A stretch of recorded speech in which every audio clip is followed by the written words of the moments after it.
Hey, Frog fans, welcome into the Frogs Insider Postgame Show. Jamie Plunkett here alongside Steven Johnson. Just the two of us tonight. Jeremy Clark had his son's football game back in Fort Worth tonight. Melissa Triebwasser's flight got canceled because of the chaotic weather happening out here in the desert. So you're stuck with me, and you're blessed with Steven over here for Worst Star Telegram. TCU falls to Arizona State 27-24. It's their first loss of the season. Chaotic football game. Steven, 3 turnovers for the Horned Frogs. Not a lot of production from the offense in the second half. Defense gives up almost 500 yards, and yet I'm sitting here thinking they didn't play necessarily poorly.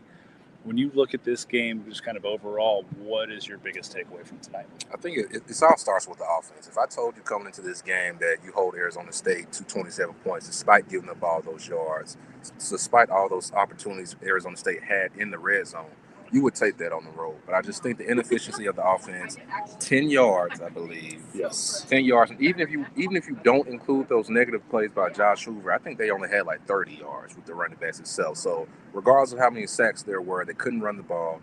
No Eric McAllister. And you could see, even talking to the players and Sonny, that was a bit unexpected. They were expecting Eric to be able to play. So not having him, I think it was a bit of a shock to the system, especially when it became clear that he was not coming back in the game. Those early drives when they scored. Okay, good. Yep, you're good. Okay. I think earlier in the game where he was kind of playing, still making the effort, they thought he would be able to run, but it seemed like the minute he was basically ruled out, the offense, I think, only scored one more time. I know they had that kind of fluke pick at the red zone. So no McAllister, no run game, and the offensive line, I think, had his worst game of the season by far. Yeah. So to Eric McAllister, he did not play tonight. He played a little bit in the first half, tried to gut it out. Was told that he tweaked a hamstring late in practice on Friday. They were not expecting that, obviously, and without him, this offense looks different. Dozie Ozokonma is a good wide receiver. He's going to be a productive college wide receiver in his career. He had a great fall camp, and yet when you have a guy that weighs as much as Eric McAllister does as far as pulling the defense to him, that opens up so much for your other wide receivers. And TCU didn't have the benefit of that tonight. And I thought, yes, the running game was bad and the offensive line really struggled. But even beyond those issues, TCU's passing game really never got off the ground in this game. Yeah, it felt like it was just kind of bits and pieces, almost like it would be a chunk play and then like some negative plays or just some incompletion. And I think the term they use in basketball is gravity with Steph Curry and how he just opens up so much floor for everybody else. That's what Eric McAllister was doing. But I think there was one point in the game, McAllister out, they were just straight up pressing everybody across the line. Hoover couldn't complete the pass to Jordan Dwyer on the third down. But once they felt like, it seemed like once Arizona State said, hey, there's no McAllister in the game, they can't run the ball, let's be physical at the line of scrimmage against the receivers, and let's give our pass rush even more time to get back there to Josh Hoover. So, look, man, I know it's next man up mentality, but there's a reason all those scouts are coming to TCU's practice. They're there to see Eric McAllister. And just another note, on Tuesday, he was getting it worked on, actually, and I kind of heard him say, like, this is starting to get worse. Kind of slipped by my mind because he still practiced, wasn't on the injury report. I guess that was a moment we probably should have been wondering what was going on with Eric. But I just think, despite all these injuries, no Kavori, no Eric McAllister, the fact that you still had a chance to win that game multiple times, I think still tells you a lot about TCU's potential. They just need to get healthier, need to find more balance on offense going forward. They do, and I think they need to find more balance early down situations offensively. I asked Sonny and Josh about this after the game, but they've had 29 third down situations over the last 2 weeks, and that's a lot. And you can't keep putting pressure on your offense to convert on 3rd and 10, 3rd and 15. They converted a 3rd and 17 and a 3rd and 18 in their touchdown drives against SMU last week. They converted another 3rd and, I think it was 2nd and 28 this week against Arizona State. You can't keep putting yourself behind the chains like that and expect to have consistent success. So the offense gets up 17-0. They overcome some of those situations, and then as the game wore on, they couldn't overcome those situations anymore, and that 17-point lead disappeared. The 7-point lead in the fourth quarter disappeared, and TCU comes away 3-1 from this ballgame. Yeah, and honestly, it's kind of, the game went how I kind of expected. I thought TCU, I changed my pick. I picked ASU to win in the preseason. Changed it just because I thought Hoover was a better quarterback. I thought TCU, it looked like they were just a overall more dynamic team, but obviously, if I knew McAllister wasn't playing, I would have stuck with my prediction. But I think, look, man, Arizona State's a good team. I know they lost to Mississippi State. They're 2-0 in conference. I think they're going to be the number one challenger to Texas Tech. TCU, to me, is still in that conversation. Their path is still wide open. Houston's struggling. Baylor's 2-2, I think. And then BYU's playing a freshman quarterback. Those are probably your 3 tough, and Iowa State as well, too, who I don't know if they can score a touchdown on me and you. So I think the path is still wide open. This was a completely winnable game. So if you're TCU, you still got to be going back home. Once you get over the fact that you blew a 17-point lead, you got to lick your wounds and think, hey man, we were still in control of this game, and we might have been at least in Sonny Dice's mind. I didn't really see the replay. You might have been a controversial pass interference away from winning the game on the road against a team that I think is top 25 worthy. So it's not the end of the world. The conference slate is still wide open. They're still in the running. So it could be worse, man. It just sucks, I know, for TC fans to lose that way. When it looked like for a moment, I thought this was going to be like Oklahoma in 2022. Yeah. And we were going to be writing about how this was TCU's coming out party and how they need to be involved in not only the Big 12 race, but the college football playoff race. It looked like that, right? You get up 17-0, you get the ball back in that situation, and it looks like TCU's really going to be able to put things away. Josh Hoover didn't have his best night, though. Didn't throw for a touchdown. It was only 20 of 32 from the field. 2 interceptions, both coming in the fourth quarter. Really challenging night for Josh Hoover. He had a lot of pressure on him. He took 6 sacks tonight. TCU's offensive line did not help him out a ton. And I think we saw, just before we move to the defense, last thing about this offense, I think we saw some of TCU's deficiencies really kind of show up tonight. North Carolina was not able to generate any pressure. Abilene Christian, not really. SMU, a little bit. They sacked Josh a couple times. But this offensive line really struggled against what is a good defensive front for Arizona State, albeit not one that's typically known for stopping the run on a down-to-down basis. But they didn't really need to tonight because TCU abandoned the run in the fourth quarter and just tried to win this game with Josh Hoover's arm. He didn't quite have it tonight. I'm sure Eric McAllister had something to do with that.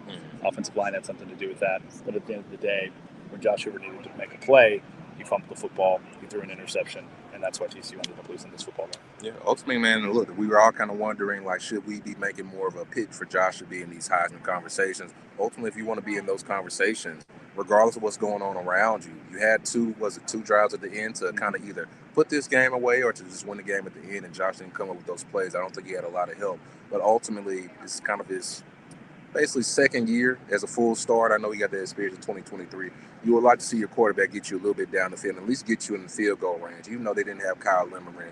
It would have been a tough field goal for McCaslin, but I think you would still love to see Josh at least get you past midfield in that situation. So it wasn't his best game. Like the SMU game wasn't his best game, but we're still talking about a guy that's thrown for 5 touchdowns, ran for another one, and I think 3 turnovers. So below his standards, but I still think TCU has one of the better quarterbacks in the country. And I do think this might be the most talented team they'll see the rest of this season, truthfully. One bad game is not a bad quarterback, Nate.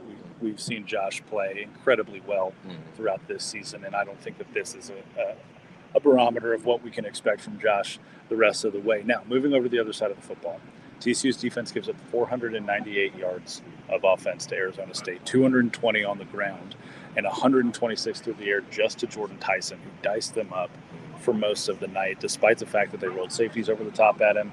He was in one-on-one coverage a couple times and took advantage, but in spite of all of that, when you consider where Arizona State was starting with the football most of the time, I didn't feel like TCU's defense played particularly poorly tonight. I thought they played pretty well. Outside of really Bud Clark, who I think we could talk about for a second, I think overall with everything that was just going on in the offense, it just really didn't move the ball after they got up 17-0 outside of those couple of drives in the second half. Their backs were always against the wall. They're playing against a really talented quarterback, really talented running back. And I think Jordan Tyson, talk about Jeremiah Smith, I'm not sure there's a better receiver than Jordan Tyson. Was doing everything. I'm talking about diving catches, sliding catches, deep bombs. I think that's a day one NFL receiver. So TCU couldn't contain him. I'm not sure how many teams will be able to. I think Caleb Elorm has kind of emerged as TCU's best linebacker. What is that, 21 tackles the last 2 weeks combined, 2 more sacks today.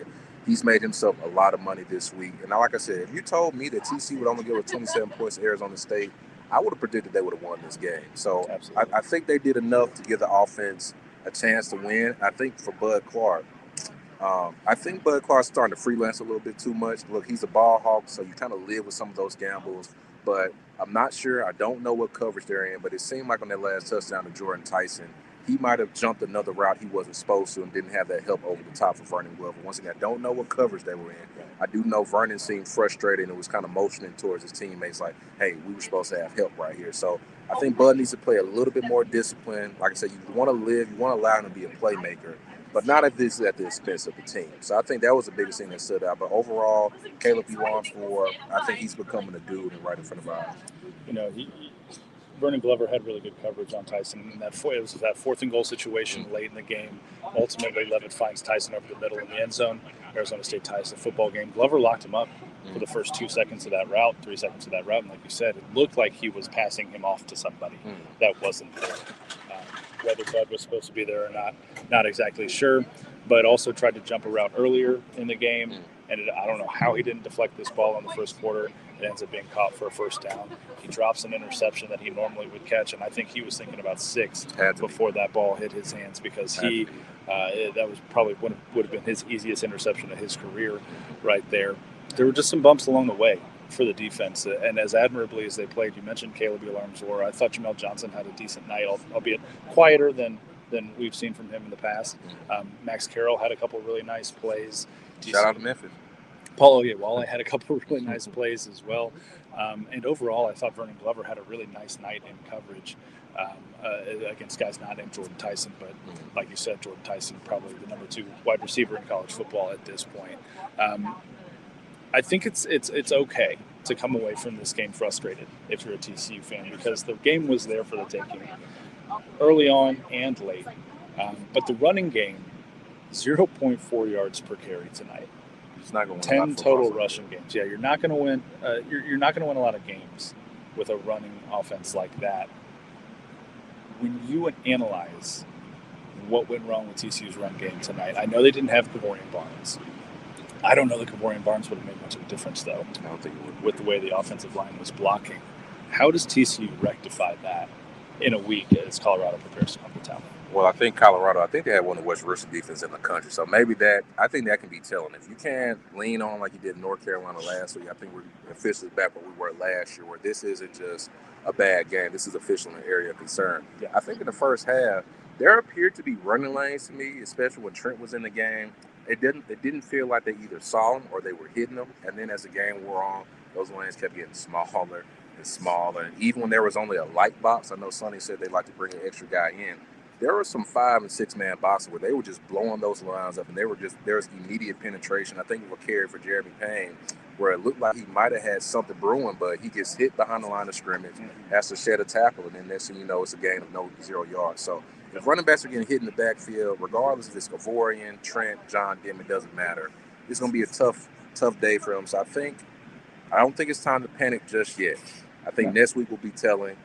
Very telling, because you're facing a bad defense that I think is similar to North Carolina, probably similar to Abilene Christian. So if you can't be physical against Colorado, then I'm not sure you're going to be physical against a BYU, against an Iowa State, or even against a Houston who's struggling right now. Exactly. Similar to the bump in the road for Josh tonight. You can look at this offensive line and say there's an opportunity to bounce back right around the corner. And now they have to take advantage of that. They have to be able to come out and assert themselves again, just like you said. Because if they don't, like you said, probably a bigger issue at large here. One thing that's interesting to me, and this is more philosophical about the way the roster is constructed, is over the last few years, it's been really apparent that Sonny has tried to recruit offensive linemen by volume. He gets a bunch of guys in. They're not necessarily these high 4-star guys. Tries to develop up some offensive linemen. We've seen that practice with both of the tackles, all 3 of the tackles really, that we saw play tonight: Ben Taylor-Whitfield, Ryan Hughes, and Quentin Harris. What's your evaluation of the tackle position at this point for TCU? And do you think the Frogs could maybe start to change tack and get after some of these 4-star, higher-rated kids that could come in and maybe be a little bit faster developmentally on that path?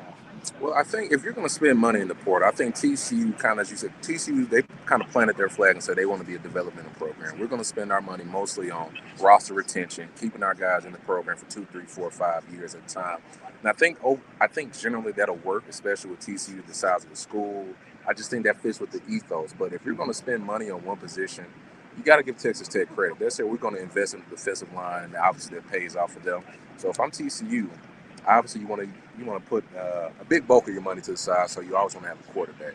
But after that, man, I feel like you can always find receivers, whether they're young, high school, portal, high school. If I'm going to spend money, man, I think this may lead them to make a bigger investment it's hard to find those old linemen in the portal because most people end up keeping them or spend all their money to retain them. But I do think, especially if we go into next week and you don't have another, like a physical game like you're expecting, I think TCU is worth kind of going back to the drawing board and saying, hey, we still want to be a developmental program. But if we're going to spend big, let's go all in on the offensive line. And we can bring up a guy like a Jordan Dwyer from the FCS team. We can find a slot receiver like a Manjack that's being underutilized. But we're going to spend millions outside the quarterback. Let's invest in the O-line, specifically at tackle. Because I think right now it seems like the O-line still feels a little bit unsettled to me, a little bit based on these last 5 quarters we've seen from them. So not ready to call it concern just yet. But I just think the performance in that fourth quarter a bit now today, it leaves some questions in my mind for sure. My takeaway here is, it's really hard to build an offensive line through the transfer portal. We've seen a lot of teams try, Colorado being one of them. They really haven't had much success. With that in mind, and like you said, TCU has an evaluation edge when it comes to skill position players. Sonny Dykes has shown that throughout his career. He talked about it in a midweek press conference a couple weeks ago, going back to his time as a receivers coach at Texas Tech. If you have that kind of recruiting edge, it might be of value to spend more of your high school dollars on some of these bigger, I don't want to say better, but just higher rated, more impressive freshman offensive linemen. Because even if you want to be a developmental program, which I think is the right philosophy overall, where you start still has a lot, it still dictates kind of where you end up. And if you're starting with more talent in your freshman class, I think you're going to end up with a more talented football team when those guys are juniors and seniors. Now, it's going to cost more to retain them, but I think you'd rather try and retain them than try to lure them away, because you're still going to end up saving money if you have them from their freshman year on. So something of note, I think, especially with the way the offensive line has played the last 2 years, there's a little bit of inconsistency. But again, I still think there's a lot of talent there. It just needs to show up a little bit more consistently throughout the rest of this football season. All right, Steven, how does TCU move beyond this loss? They're 3-1. They're probably going to fall out of the top 25 this week. Sorry, y'all. Got to knock them off my ballot. Got to put Arizona State up. Barely snuck in there. Going to fall right back out again out of that top 25. But the reality is they're 3-1. They've still got 8 conference games ahead of them the rest of the way. And like you mentioned earlier, this might be the most talented team they face the rest of the way this season. So how do they bounce back? How do they recover so that 1 loss doesn't become 2 and 2 losses becomes kind of a panic situation? Well, I think all they need to do is turn on that 2023 season opener against Colorado. I know this is a completely different cast, no Shador, no Travis Hunter. But that was a game that I still feel like is one of the most embarrassing for TCU. Coming off this high or making it to the national championship game. And basically Deion, Travis Shador, they used that game to launch their stardom on you guys. So if this loss doesn't fire you up, then watching those highlights should definitely fire up. And all you need to do is bounce back. Well, I think a convincing win over Colorado, I think, will really appease kind of everybody in the room. Kansas State obviously looks very weak right now. I know they got a winnable game, I think, Saturday against UCL. So you got 2 very winnable games, even the Baylor game. Based on what I've seen from Baylor, these next 4 games are all very winnable. I think TCU will likely be favored in them. We'll see about the K-State game. But so, like I said, the path, it's not over. It's not the end of the world. I think if you can just start the week off, go back. First, you need to get Eric McAllister healthy. Yes. Ideally, if he's available for next week, I think that helps. But I think that they can just bounce back with another great week of practice and a convincing win over Colorado. I think you won't forget this game because it might just end up being like some of those games from last year that could easily keep them out of the playoff down the road. But all you can do is focus on Colorado, get this win, and then if you can go to Manhattan in 2 weeks and get a win, then suddenly you're right back in where you were right before this game as a Big 12 contender, and you're still in the race with Texas Tech and Arizona State. One of the big positives, I think, from tonight is, last year we saw situations, especially in the first half of the season, where the energy just wasn't there, where they came out flat, they really struggled, and then they had to kind of chase a couple of teams that they probably shouldn't have been chasing. Energy wasn't a problem tonight. The weather was crazy. The fans weren't quite in the stadium at kickoff like they might have been otherwise, but TCU brought the energy. They obviously built that 17-0 lead, and I think there's a lot of positive things you can take away from the way the Horned Frogs started this football game and played in the first 20, 25 minutes of that first half to say, look, we have the talent and the ability to stack up with anybody else in the league. We've just got to make sure that we keep our foot on the gas all the way through the final 60 minutes of this football game and not let up, even when we get early leads, because we saw that against SMU. They had 3 different 11-point leads against SMU in that football game, right? And so got to be able to keep your foot on the gas, put teams away when you've got them down on the mat. And I think if they can do that, like you said, this is still going to be a very successful 2025 season for TCU. Yeah, absolutely. It seems like one of the offense, because they've been great. Some of their opening strips he led, I think in really all 4 games. They've been one of the most efficient offenses in the first and second quarter. But it seems like the offense hits a bit of adversity. Obviously, last week they picked Eric McAllister. This week it was just kind of the old line followed back, and even that kind of that fluke interception to Jordan Dwyer. It seems like it takes the offense 2 or 3 series to kind of rebound from any type of adversity. So I think that's something they have to improve on. And I think that's what Josh can do a little bit better. Show that leadership, settle them down, and not, you don't want to give, because 2 or 3 possessions might not sound like much, but you saw Arizona State, 2 possessions, this goes from a 17-0 game to 17-14, and now you're in the battle. So I think the offense needs to do a better job of handling adversity, self-inflicted or not, and I think that can take them from very good to elite. Absolutely. I think that's going to do it for this episode of the Frogs Insider Postgame Show. You can follow Steven Johnson at Steven M. Johnson on Twitter. See all of his writing over at the Fort Worth Star Telegram. Follow me at Frog Preacher on Twitter. Check out all my work over at 247hornfrogbliss.com. Frog fans, we will break down the Colorado game next week, Saturday night. It's a night game, 6:30 kickoff at the Carter. Get there, get loud. Let's help the Horned Frogs get back on track after their 27-24 loss here in the desert to Arizona State. For Steven, I'm Jamie. We'll talk to you next time. Go Frogs.